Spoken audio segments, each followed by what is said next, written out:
এবার আমাদের কক্সবাজার ট্যুরটা একদমই শর্ট নোটিসে ফিক্স করা হয়েছিল, যেহেতু আমরা ফ্রেন্ডস অ্যান্ড ফ্যামিলি মিলে যাচ্ছিলাম। সো আমাদের প্ল্যান ছিল আমরা একটা বাজেট ট্যুর দিব, এবং আমাদের সাথে যেহেতু আমাদের বাচ্চারাও যাচ্ছে, সো আমাদের ওইটাও ফার্স্ট প্রায়োরিটি ছিল যে আমরা যে হোটেলটাতে থাকবো সেটা যেন কমফোর্টেবল হয়। সো অনেক খোঁজাখুঁজির পর এরকম শর্ট নোটিসের মধ্যে আমরা খুবই কম বাজেটের মধ্যে এই সুন্দর হোটেলটা আমরা পেয়ে গিয়েছিলাম, which is royal pearl suite. ওদের এন্ট্রান্সটা তো দেখলেন, আর এটা ছিল ওদের লবিটা আমার কাছে বেশ ভালো লাগছে। ডেকোরেশনটাও বেশ ভালো ছিল, তার সাথে সাথে ক্লিন ছিল। মোস্ট ইম্পর্টেন্টলি চেক ইন করার সময় আমরা চিন্তা করলাম একটু পুলটা ঢু মেরে আসি, পুলটা আসলে কেমন। আমার কাছে মনে হয়েছে পুলটা আহামরি বড়ও না, আবার আহামরি ছোটও না, মিডিয়াম সাইজের একটা পুল। তার মধ্যে ম্যাক্সিমাম জায়গাটাই ছিল বাচ্চাদের জন্য, সো বাচ্চাদের জন্য খুব ফ্রেন্ডলি ছিল পুলটা। আমরা যেহেতু ফ্যামিলি গিয়েছিলাম, এটা আমাদের জন্য বেশ হেল্পফুল হয়েছে। আর পুলের উপরের যে লাইটিংটা, এটা আমার কাছে খুবই সুন্দর লাগছে।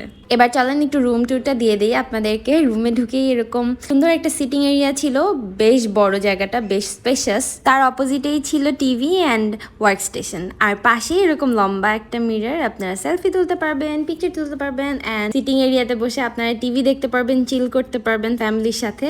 রুমের সাথে বেশ বড় একটা ওয়ার্ড্রবও ছিল, যেটা কিনা বেশ কাজে লাগে ট্যুরে গেলে, আর বাচ্চা কাচ্চা যাদের আছে তাদের জন্য তো একদম খুবই ভালো হয়। এটা আমাদের বেডরুম ছিল, অ্যান্ড বেডরুম থেকে এই হচ্ছে আমাদের ভিউ।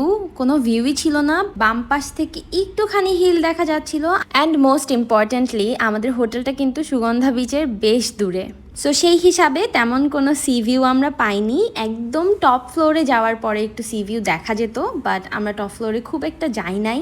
এটা ছিল আমাদের রুমের বেডটা, যেটা নুরাহান উঠে এটাকে একদম তছনছ করে ফেলছে। এনিওয়েজ আমাদের বেডটা কিন্তু সিঙ্গেল 2টা বেড অ্যাটাচড করা ছিল, যেটাতে আমাদের অনেক বেশি হেল্পফুল হয়েছে। আমরা ওভাবেই নিয়েছিলাম যাতে নুরাহানকে নিয়ে ইজিলি ঘুমাতে পারি। আর বেডের অপোজিটেই কিন্তু আরও একটা মিরর ছিল। এরপর মোস্ট ইম্পর্টেন্ট প্লেস, সেটা হচ্ছে ওয়াশরুম। আমার কাছে ওয়াশরুমের এই 2টা মিরর খুবই ভালো লাগছে। তার কারণ হচ্ছে যারা একটু আমরা মেকআপ করি তাদের জন্য বেশ হেল্পফুল এরকম মিরর, একটু লাইটিং থাকলে খুব ভালো হয়। সাথে টাওয়াল দেওয়া ছিল, অ্যামিনিটিস ছিল। এই ব্যাপারগুলো আমাকে খুব টানছে যে না, অ্যাটলিস্ট ওয়াশরুমগুলা ক্লিন আছে। এবার কিছু ইনফরমেশন আপনাদের সাথে শেয়ার করার পালা। আমাদের এই রুমটা নিতে পার নাইট কস্ট পড়েছিল 2000 টাকা এক্সক্লুডেড ব্রেকফাস্ট, অ্যান্ড এটা পসিবল হয়েছে অনলি বিকজ অফ আমরা অফ সিজনে গিয়ে। সো আপনারা যদি কম বাজেটের মধ্যে বেস্ট এক্সপিরিয়েন্স চান, তাহলে কিন্তু অফ সিজনটা পিক করাটাই বেস্ট হবে। So thanks for watching. আজকের মতো আল্লাহ হাফেজ জানাচ্ছি। Tata, bye bye.